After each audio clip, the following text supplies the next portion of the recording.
When you see the problems that have happened to those countries, you have to start asking, is there something that we must discuss collectively to ease the inevitable challenge of shocks in the marketplace, the money markets? Today, the world has no mechanism for working out sovereign debt. We at UNCTAD have been saying for the past 40 years that to become a country in a crisis, to suffer a shock, is not only a product of carelessness. It's an inevitability of being part of an integrated marketplace. Yellen is expected later on this year to raise interest rates in the US. What will happen? As interest rates rise in the US, some of the hot money that has come through private investment, speculative investment, will rapidly be withdrawing to go to the more secure American markets. And the rapid withdrawal of investment monies is what causes turbulence like what we saw in Southeast Asia in 1997, what we have seen recently in some economies, including some in the Latin American neighborhood, which will be with us for a long time. We are saying part of national economic diplomacy should be supporting the principle that the world should establish a sovereign debt workout mechanism in line with the resolution in the General Assembly last September, but finding a way to accommodate the views of all the different groups in the world. Similarly, we have a challenge about investment. Two challenges, actually. This morning, there was something very nice that happened. The European Union announced for the first time that it is also dissatisfied with the investor-state dispute settlement mechanism of the World Bank, and there should be established something like a universal court of appeal on investments. This is very, very good news to some of us. Many of us don't notice that the old stock of investment agreements we have two weaknesses. The first weakness, the investor has all the rights and the state has all the duties. We make all the promises, but we have no security to protect the interests of the taxpayer. And what has been the result? Because there is a very weak arbitration mechanism, 98% of all the disputes that go to the ISDS, Investor-State Dispute Solution Mechanism, 98% of all the disputes have been ruled in favor of the investor against the taxpayer of the developing world. All we have been saying for a long time is two things. One, and I'm glad the European Union is taking leadership on this, we should have an internationally accepted, preferably multilateral mechanism where a country can go and say an investor is abusing the social needs of a country, is intruding on our policy space, our fiscal space, on our environmental challenges, and restrain an investor. Today, the investor goes to Washington and complains that you are changing your laws to discriminate against foreign investors, and you are punished as a country monetarily, preempted from legislating your own territory. I think our developmental state needs a physical and policy space which is consistent with working out for an investor-state mechanism that is more appropriate, more inclusive, more democratic. Similarly, we must now start looking at the old stock of investment agreements. It is not a favor to an investor. Once you create the right conditions, an investor should come in with privileges, but also responsibilities and flexibilities, which show that we have fidelity to a single principle that's most important in investment, that we cannot celebrate growth if we're not creating jobs, that there's no prosperity if there's enhanced hopelessness for young persons, and that no small economy can deal with the social consequences of depravity, particularly among younger persons, without the solidarity of its neighbors. Many years ago, I used to be a politician and a minister in Kenya. When they applauded you, it was the best time to leave the stage. Thank you for your attention.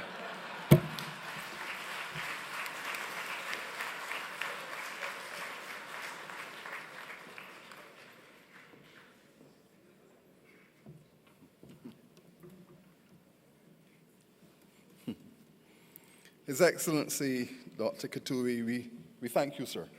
We thank you. Our second and final keynote this afternoon will be delivered by a very distinguished scholar, Professor Amitav Acharya, professor of the School of International Service, the American University in Washington, D.C. Professor will speak on the theme, Reinventing Caribbean Regionalism in an Emerging Multiplex World. Professor.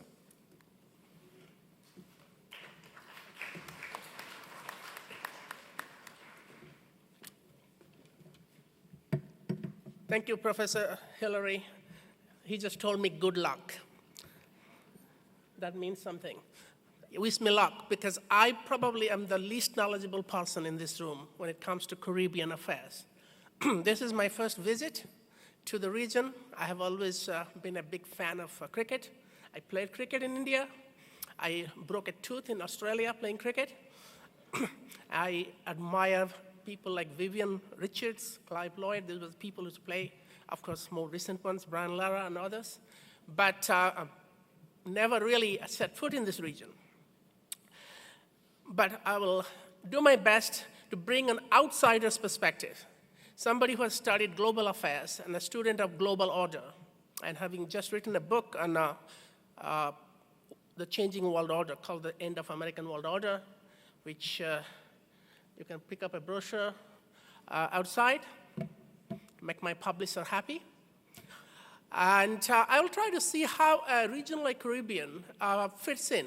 How prepared is this region to adapt to the changes, the profound, fundamental changes, the kind of changes we have never seen in 300, 400 years, the kind of world that we're getting into, which only can be described in terms of Star Trek, where no one has gone before. How is this region prepared for that? I've been listening carefully for the last day and a half. I have had friends from this university who have been feeding me with information about the region.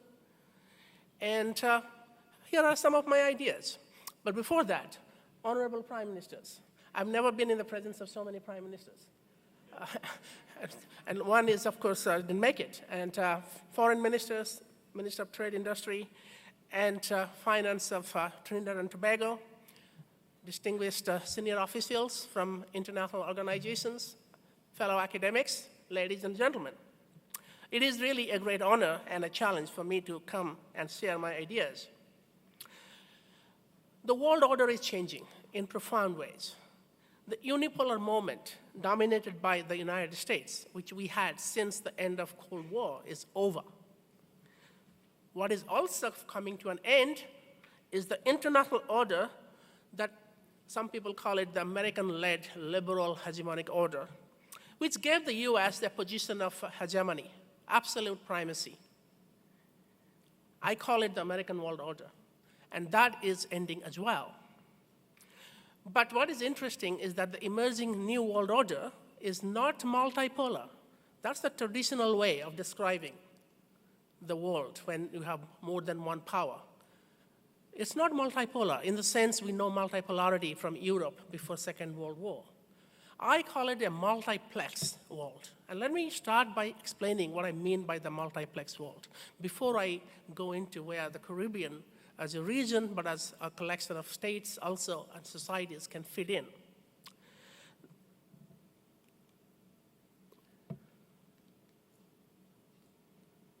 Having some problems? Okay. What is a multiplex world? There are 4 elements to this. First, it's like a multiplex cinema. You have been to multiplex theaters. So instead of showing one movie, it gives you a choice. It has several movies with several actors and directors and producers. The audience has a choice. So we have been watching the Hollywood blockbuster Pax Americana, and before that, the Pax Britannica. Now we have a lot of new actors, and these are not great powers. Like European multipolarity was a world of great powers. The great powers called the shots. Today's multiplex world is not a world of great powers. It is also a world of emerging powers, regional powers, multinational corporations, international organizations, transnational social movements, NGOs, and even terrorist networks like Al-Qaeda and ISIS. They also shape world order in a big way, in a way that never has happened before. Another feature of the multiplex world is complex global interdependence. Interdependence is not new. We had interdependence since Europe had interdependence before Second World War, First World War. But today's interdependence is very different, qualitatively different. It's not just about trade. Of course, trade is important. We have the UNCTAD chief here. I should be careful about what I say about trade. But it's not just about trade. It's about finance. It's about production networks. It's about global supply chains. It's about climate change. It's about pandemics. It's about environment and social media. Interdependence is far more complex today than it had ever been. It's not just simply economic interdependence. And it's global. It's not, Europe, in the 19th century and 20th century, Europe was interdependent. The rest of the world was dependent on Europe because of colonies. Today, we have a genuinely interdependent world. Look at the G20. You have Brazil in the southern tip of South America. You have South Africa in the southern tip of Africa. You have India in South Asia, Indonesia in the southern tip of Asia. You have China, Japan. Why they came together?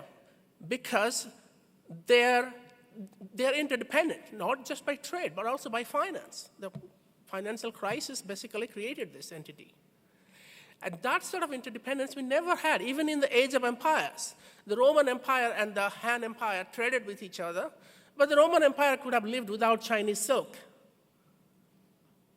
Today, it's very difficult to think of major powers living as an island and regions living as total as islands, which is why regional integration works both ways, and I'll come back to that. Third, multiple layers of governance. Today's world order is not just a global order. There's a lot of talk about globalization, global village. But really, we have different layers of governance today. There's global, there's inter-regional, like Asia, Africa, or Euro-Asia, Euro-Caribbean. There is regional. Regionalism is extremely important in a multiplex world. It's the factor that makes the world, a multiplex world, decentered. And of course, cities and sub-state levels, local levels. So governance is very different from simply state-to-state relations or nation-state governance or global governance. And I want to highlight later specifically the role of regionalism. And finally, the multiplex world is a decentered world. By that I mean it's a non-hegemonic world. We have lived under hegemony of one power or the other, global hegemony, for the last 150 years. So we had first Britain, a global hegemon. The true global hegemon was really Britain. I mean, Spain, some people might think. I really don't think. It was the British that, where the sun never set in the British Empire, as they said. And then the United States takes over after Second World War. Now, that era of global hegemony is ending. Nobody is going to replace the United States, and the United States cannot reinvent itself. Whether it's declining or not, it's not going to be a global hegemon the way it had been. China is going to not replace the United States as a global hegemon. We may never have a global hegemon ever again in your lifetime or in our grandchildren's lifetime. So be prepared for this world. It's be a pluralistic world.